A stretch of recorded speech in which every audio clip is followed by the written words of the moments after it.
Hello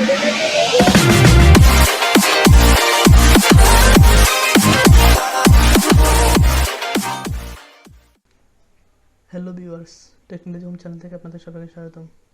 আজকে আপনাদের একটা ট্রিক্স দেখাবো কীভাবে একটা অটো রিফ্রেশ ফোল্ডার তৈরি করবেন। তো এর জন্য যেটা আপনাদের করতে হবে, প্রথমে মাউসের রাইট বাটন থেকে new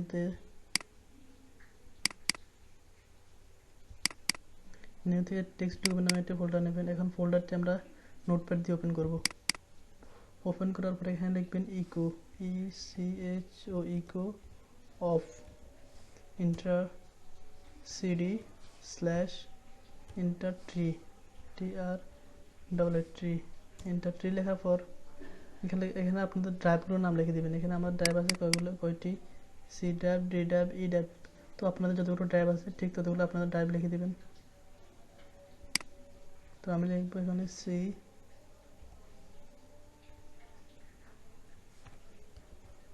inter T,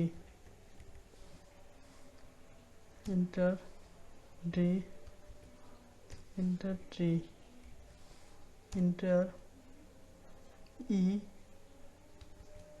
inter T. তো এখন আমরা ফাইল থেকে সেভ করে নিয়েছি। এখন সেভ থেকে আবার ফাইল থেকে সেভ এসে যাব। সেভ এসে যাওয়ার পর এখানে লেখা আছে new text document dot text. তো আমরা এটা এখন সেভ করবো বেড ফরম্যাটে। বেড ফরম্যাট সেভ করার জন্য আমরা লিখবো refresh, REFRESH, refresh dot BAT, bed. Bed লাগার পর এখানে সেভ দেব। বাস, দেখতে পাচ্ছেন তো আপনার এখানে একটা রিফ্রেশ ফোল্ডার তৈরি হয়েছে। এখন আমরা রিফ্রেশ দিই, রিফ্রেশ অটোমেটিক রিফ্রেশ হইতেছে।